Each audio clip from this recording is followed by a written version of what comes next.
महिलाओं को वाजिब हक देने का महायज्ञ है अधिनियम। नारी शक्ति वंदन अधिनियम पारित होने पर आज छावनी विधानसभा के निवर्तमान विधायक रघुनंदन सिंह भदौरिया ने नारी शक्ति सम्मेलन का भव्य कार्यक्रम का आयोजन कानपुर दक्षिण जिले के यशस्वी जिला अध्यक्ष शिवराम सिंह के नेतृत्व में स्थानीय guest house RK Galaxy GT road में आयोजित किया गया, जिसमें प्रमुख रूप से उपस्थित मुख्य वक्ता आभा द्विवेदी एवं विशिष्ट अतिथि के रूप में निवर्तमान विधायक रघुनंदन सिंह भदौरिया उपस्थित रहे। कार्यक्रम का शुभारंभ दीप प्रज्वलित करके किया गया। उसके बाद वंदे मातरम गीत गाया। आशा द्विवेदी ने अपने संबोधन में कहा कि प्रधानमंत्री नरेंद्र मोदी महिला शक्ति को 33% आरक्षण का लाभ दे रहे हैं। यह आरक्षण लोकसभा एवं विधानसभा में मिलेगा। गरीब किसानों की बेटी को भी इस आरक्षण का लाभ मिलेगा। अब बेटी बोझ नहीं, भविष्य है। यह कानून विधायिकी एवं निकायों में महिलाओं को प्रतिनिधित्व को बढ़ावा की दिशा में मील का पत्थर साबित होगा। मंच संचालन कर रही आशा पांडे ने किया।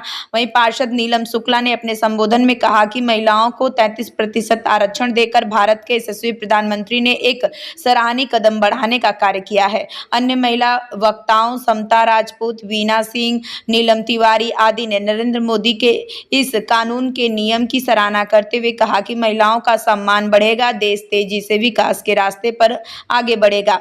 इसमें प्रमुख रूप से शामिल हुए कार्यक्रम का संयोजक आशा पांडे ने किया। इस कार्यक्रम में मुख्य रूप से मौजूद रही जिला मंत्री वंदना गुप्ता, पार्षद वार्ड 74 नीलम शुक्ला, मधु तिवारी, सुषमा चौहान, ममता राजदूत, बीना सिंह, प्रेमलता तिवारी, मनीषा मिश्रा, नीलम अवस्थी, सनी जायसवाल, विजय दुग्गल आदि लोग मौजूद रही।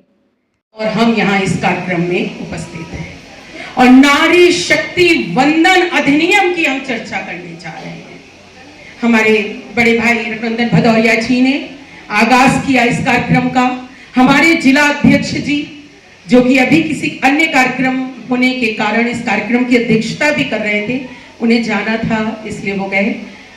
और हमारे मध्य उन्होंने भी आपको सभी योजनाएं और संक्षिप्त, क्योंकि इतना विस्तार है इस भारतीय जनता पार्टी के कार्यक्रमों का, योजनाओं का, कि वो सब हम सबको कंठस्थ हो गई हैं। मैं कुछ नाम बीच बीच में लेती जाऊंगी। हमारे महामंत्री और इस कार्यक्रम के संयोजक जिले के हमारे मध्य अर्जुन बेरिया जी हैं, मैं उनको मंच से यहाँ से नमस्कार करती हूँ। हमारे मध्य यहाँ हमारे मंडल अध्यक्ष सनी जी भी हैं। तो ऐसे ही बीच बीच में आप लोगों का उत्साहवर्धन के लिए नाम लेती रहूंगी। अब न रुकेगी, अब न झुकेगी, हर बंधन को तोड़ेगी और भारत की हर बेटी नया इतिहास जोड़ेगी। अब इतिहास लिखने का समय आ गया है। अब बात है 33% आरक्षण की। हम यहाँ केवल वर्तमान की बात करने के लिए उपस्थित नहीं हुए हैं, हम आज की बात करने के लिए उपस्थित नहीं हुए हैं।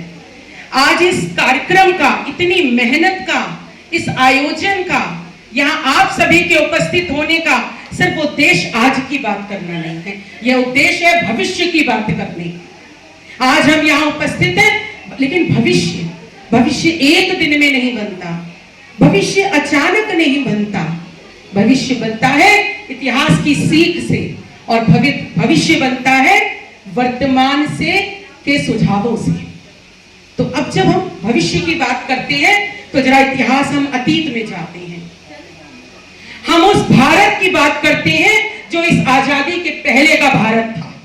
देखें तो जरा महिलाओं की बहुत विस्तार नहीं लूंगी, 5 से 10 मिनट मैक्सिमम लूंगी और उसमें अपनी पूरी बात आपके समक्ष रखूंगी। और रखना इसलिए आवश्यक है कि जब आप किसी के समक्ष खड़े हो तो केवल गिनी चुनी वही 4 बातें ना कहें, आप केवल उज्ज्वला योजना की बात ना कहें, आप बात करें, आप फर्श से लेके अर्श तक की बात करें, इसलिए बहुत जरूरी है। तो बात करती हूँ उस भारत की जो आज आपको हमारी बहन जो आभा जी ने बताया, हमारे अध्यक्ष शिवराम सिंह ने बताया, हमारी बहन अनीता त्रिपाठी जी ने बताया, हमारी बहन नीलम शुक्ला जी ने बताया, और खासकर पूरी तैयारी से डीएम की परीक्षा पास करने वाली आशा पांडे जी ने बताया, जो लिख कर आई है। मैं तो इतने कहूंगा सुख देह होत है, दुख देह दुख। माता से बढ़िया सुख देने वाला कोई नहीं है। माता भूखी रह सकती है लेकिन बच्चे कोई नहीं, आने वाले अपने घर पे मेहमान का भी सम्मान करती है। हमारी सीता माता ने वो जानती थी कि ये गिरगिट है, क्योंकि जब वो भिक्षा देने गए थे उन्हें मालूम था अगर अशिष्ट नहीं होता तो सीधे आने का प्रयास, वो जानते थे कहीं कोई ऐसी नहीं थी। भगवान ने सारी रचना की, भगवान पैदा हुए, पैदा नहीं भय प्रकट कर पाला दीन दयाला, लेकिन पैदा का स्वरूप बनाया। हमारी माता सीता की औकात है कोई सती को छू ले, हमारी भक्ति को छू ले, मेरी शक्ति को छू ले, मेरी लक्ष्मी को छू ले, औकात नहीं, वो छाया थी। वो कहते ना, जब तक करो निशाचर नासा तब तक करो अग्निवासा। आप समझते हैं कि हमारी माताओं ने, लोग कहते हैं, मैं सबने बोल दिया, मैं सनातन की तरफ बोल रहा हूं कि कहते हैं कि माता माता हमें जलियो, हम माता हैं बुरी बलाए, और जिन्होंने लड़के पैदा करते ध्रुव प्रहलाद समान, आज प्रहलाद की वजह से होती है, आज ध्रुव के लिए हम लोग नाम लेते हैं, इन माताओं ने जन्मे हैं। हमारे सम्मानित साथियों, हमारे सम्मानित बहनें, हमारे यहाँ कहा जाता है यत्र नारस्ति पूजते रमन्ते तत् देवता, जहाँ नारियों की पूजा होती है वहां देवता निवास करते हैं। प्राचीन समय से महिलाओं का, नारी शक्ति का विशेष तौर से हमारे देश से भारतवर्ष में बहुत सम्मान रहा, सम्मान की पात्र रही हमेशा। नारी हमारी दुर्गा का स्वरूप रही, इन्होंने असुरों का नाश करने का काम किया। नारियों ने देश की आजादी में बहुत पत्र का हिस्सा लेने का काम किया। हम लोग रानी लक्ष्मीबाई के बारे में जानते हैं, किस तरह से उन्होंने अपनी वीरता से अंग्रेजों के छक्के छोड़ने का काम किया। और देश की आजादी के बाद राजनीतिक क्षेत्र में भी महिलाओं ने अपने क्षमता से देश को आगे बढ़ाने का काम किया, चाहे राजनीतिक क्षेत्र हो, चाहे सामाजिक सेवा का क्षेत्र हो, चाहे खेल का क्षेत्र हो।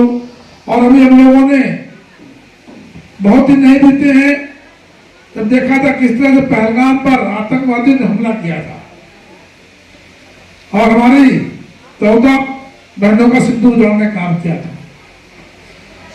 उस पहलगाम हमले का बदला देश के प्रधानमंत्री मोदी जी ने लेने का संकल्प लिया और उस अभियान का नाम दिया ऑपरेशन सिंदूर।